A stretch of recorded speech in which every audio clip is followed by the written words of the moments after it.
There is a moment, and maybe you know exactly which one I'm talking about, where you're standing in your own kitchen or sitting in your car in a parking lot that suddenly feels too quiet, and something inside you whispers a question you're almost too afraid to answer honestly.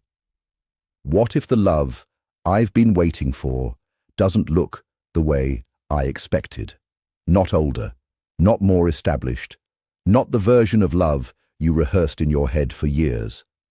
What if the person heaven has been quietly constructing for you, the one whose soul was woven to recognize yours, is younger than you? Stay with me, because what I'm about to share with you is not a simple comfort message.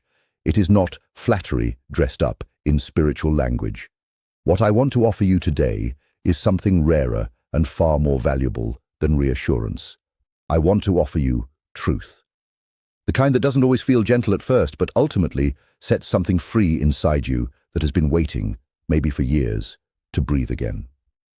Carl Jung once wrote that the most terrifying thing is to accept oneself completely. And I want you to hold that thought, because before we can talk about a younger soulmate, before we can even talk about love arriving, we have to talk about you, the real you, not the version performing strength for everyone around her, the version that quietly wonders in the honest hours before sleep whether love still has her name on it, because that woman, that version of you, is the one this message is actually for. Let's begin at the beginning. Not your beginning, but love's beginning. The ancient Greeks didn't have one word for love. They had 7, and the one that matters most for what we're exploring today is a word called pragma, the deep, abiding love that develops over time. The love that doesn't just ignite, but endures. The love that chooses again and again, even when choosing requires something. Most people never experience pragma. They experience eros, passion, electricity, chemistry. They experience infatuation. But pragma, that is the rarest kind, and it is precisely what is moving toward you. Now here is where the psychology becomes fascinating, and I need you to really hear this because it might gently rearrange something inside you. Women who are emotionally evolved, and by that I mean women who have been through enough to know themselves, who have felt enough to understand what they actually want versus what they were conditioned to want. These women carry something that cannot be manufactured. They carry depth. And depth, to a soul that recognizes it, is magnetic in a way that youth and surface beauty simply cannot compete with. The man who is coming toward you, younger in years, yes, is not drawn to you in spite of who you are. He is drawn to you because of who you are, and that distinction is everything. Think for a moment about what you have actually lived through, not as a list of wounds, but as an archive of transformation. You have been in love in ways that didn't work out, and somehow you survived the unraveling of something you thought was permanent. You have stood in the ruins of your own expectations and chosen, maybe slowly, maybe painfully, to rebuild. You have carried responsibilities that never asked your permission before arriving. You have shown up for people who sometimes never showed up for you. You have learned, through the most honest kind of education available, experience, what love looks like when it's real and what it looks like when it's only performing the role. That is not a liability. That is a lantern. And somewhere, in a life that is running parallel to yours right now, in a chapter he is still writing, in lessons he is still learning, there is a man whose soul already knows the difference between shallow and deep, already knows that what the world packages as desirable has left him strangely empty, already senses that what he is looking for is not someone to fill space beside him, but someone whose presence actually means something. His eyes will find you, and something in him will quiet. Not in the way that boredom quiets, in the way that arrival quiets, the way you feel when you've been traveling a long time and you finally sit down somewhere that feels like home. But here is where I want to pause and say something that most messages, like this one, are afraid to say. Before he finds you, you have to find yourself. And I don't mean that in the surface level, motivational quote way. I mean it in the deepest Jungian sense, because Jung spoke about something he called the shadow, the parts of ourselves we have exiled, suppressed, or refused to look at directly. The parts that feel too needy, or too angry, or too hopeful, or too broken to present to the world. And here is the painful truth that lives inside that concept. Until we integrate our shadow, until we stop running from the parts of ourselves we've decided are unlovable, we will keep attracting people who confirm our hidden belief that those parts deserve to remain hidden. Let me say that again, differently, because it matters so much. If you carry a deep, subconscious belief that you are too much, you will attract men who make you feel like you need to shrink. If you carry a quiet conviction that your best years are behind you, you will attract connection that feels like settling. If you believe, somewhere beneath all the affirmations you tell yourself in the mirror, that you are not quite worthy of the love you actually want, then even when that love shows up, your nervous system will find a way to dismantle it.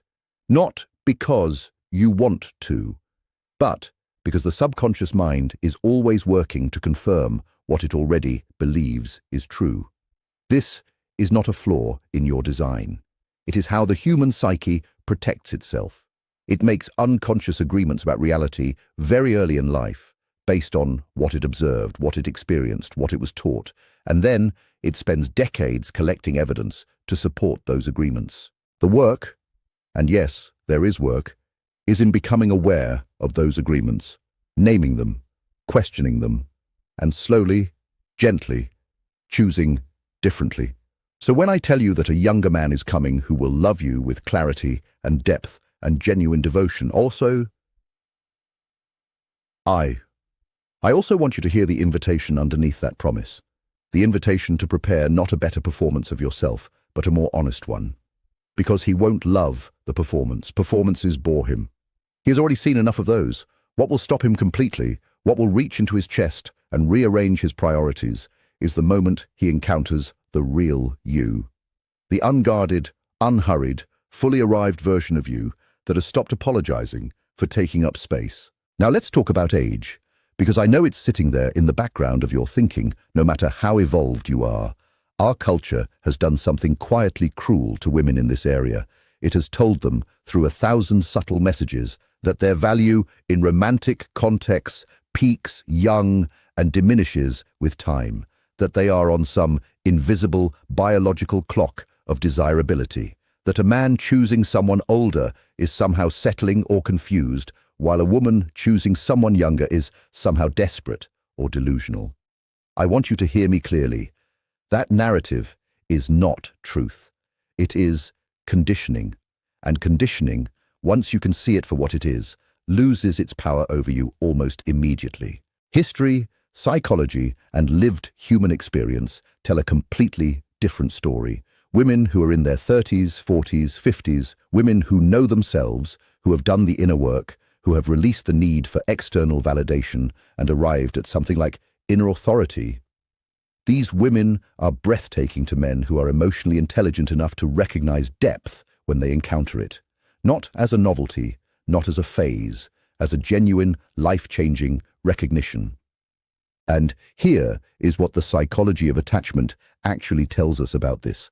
Anxious attachment, the pattern where you over-explain, over-give, and constantly monitor the emotional temperature of your relationships to make sure you're still wanted, tends to drive away the very connection it is desperately trying to secure. Secure attachment, the quieter, more grounded version of love, where you believe you are lovable and therefore don't need constant proof, tends to attract love that mirrors that security back. A younger man with emotional intelligence, and they do exist more than you might imagine, is not intimidated by a woman who knows her worth. He is relieved by her, because he has spent enough time in relationships or connections where both people were performing, both people were anxious, both people were waiting for the other to blink first, and it was exhausting. What he wants, even if he couldn't articulate it perfectly, is the kind of presence that doesn't need to be managed, the kind of love that doesn't keep him guessing whether it's real. That is what you carry. That is what your years of living have built inside you, whether you've given yourself credit for it or not. Let me tell you about a woman. Let's call her Mara. She was 43 when she met him. He was 31, and her first instinct, when she felt the pull, was to dismiss it entirely. She told herself she was being foolish. She mentally rehearsed every awkward conversation, every raised eyebrow from friends, every moment in 10 years when the gap might feel more visible. She protected herself with logic, with probability, with preemptive heartbreak, but something kept happening that her logic couldn't quite explain. When she was with him, she didn't feel older. She didn't feel like she was playing a role or explaining herself or managing his feelings or carefully calibrating how much of herself to show. She felt, for the first time in longer than she could remember, seen. Not appreciated for what she provided, not valued for what she could offer, just seen for exactly who she was, in exactly the form she showed up in on any given day. And the question she eventually had to sit with, the question I want to offer you now, was this: which is more frightening?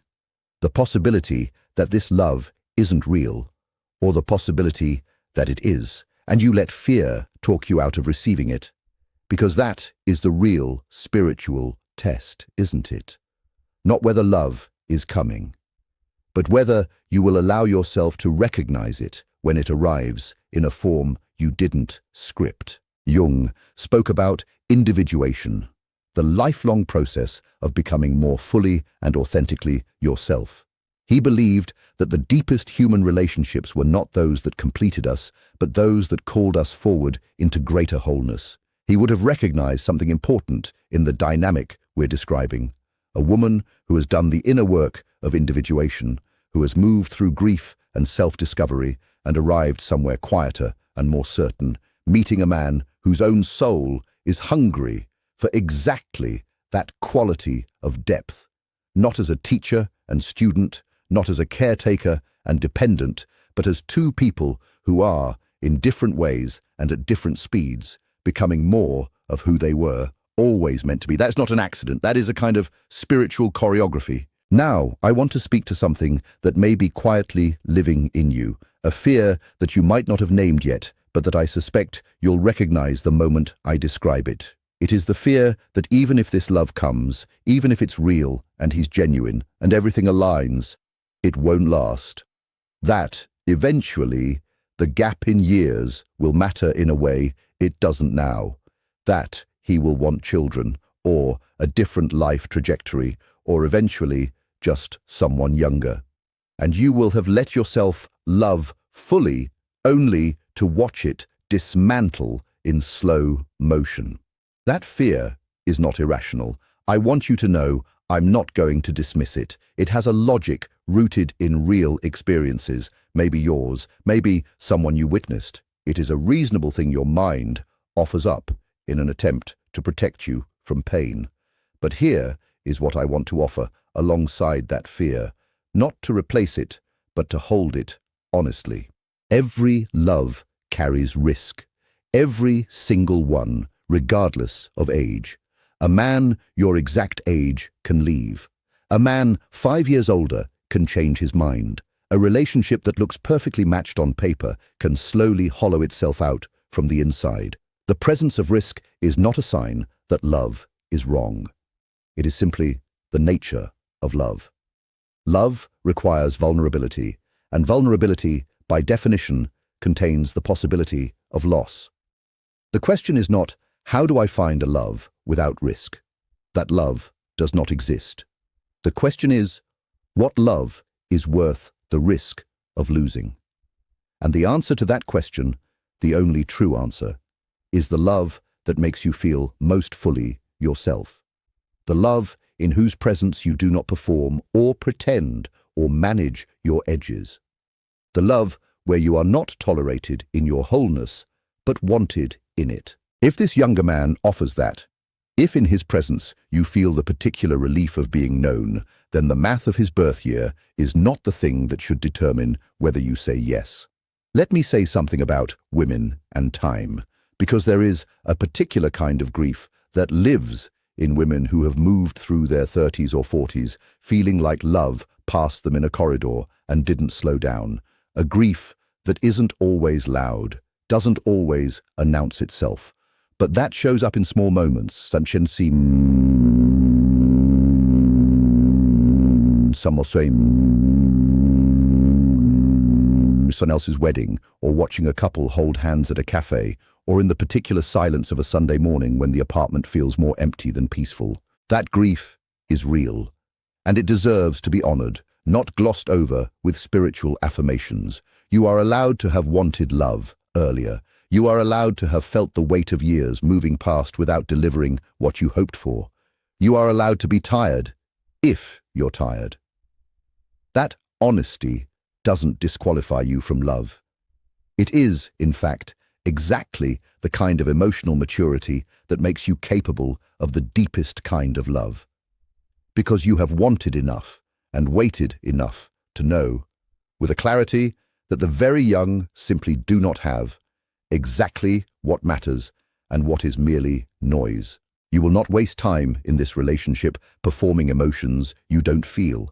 You will not convince yourself something is love because you are lonely. You will not cling to something broken because starting over seems too exhausting. You will bring to this love the most valuable thing you have spent years acquiring: discernment, the quiet ability to know the real from the counterfeit. And he, this younger man whose soul already knows the difference, will feel that discernment like solid ground beneath his feet. There is a passage I keep returning to. In the Song of Solomon, love is not described as polite or convenient or age-appropriate. It is described as fierce. Love is as strong as death, it says. Its flashes are flashes of fire, a most vehement flame. That is not the language of a feeling that follows rules. That is the language of something that moves according to its own laws, its own timing, its own design. Your love story was never going to look like the template. If it had, it would have happened already in the ordinary way, at the expected time, with the expected person. But you are not an ordinary woman, and ordinary templates were not built to hold the particular love being constructed for you. Here is what I want to leave you with, and I want you to receive this not as comfort, but as commission. You have spent enough time in preparation, enough time in waiting, enough time wondering and healing and becoming. The next chapter of your story is not a reward for patience, though you have been patient. It is not a consolation prize for suffering, though you have suffered.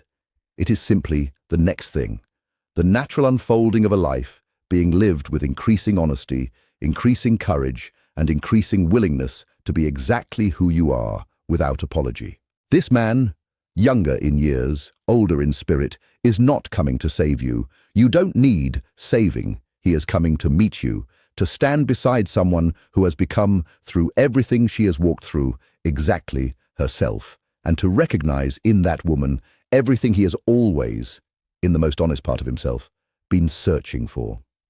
Your only job is this: stop turning yourself into a smaller, safer, more acceptable version of yourself, in hopes that love will find that version less frightening. Stop making yourself easy to love by making yourself easy to manage. Stop pre-apologizing for the depth of what you feel and what you want and who you are. Be the woman who has lived through enough to know herself. Be the woman who is released enough to be present. Be the woman who has healed enough to trust again, not blindly, not naively, but with the open eyes and willing heart of someone who has survived the alternative and chosen love anyway. Because when he walks into your life, and he will, what is going to stop him, what is going to make him certain, what is going to anchor him in a way no younger woman ever could, is not your performance. It is your presence, the full, unhurried, unguarded, hard-won presence of a woman who finally knows that who she is, exactly as she is, has always been more than enough. That is the love that lasts. That is the love that heals. That is the love being written for you right now, in the quiet space between where you are and where you are going. And it is already on its way.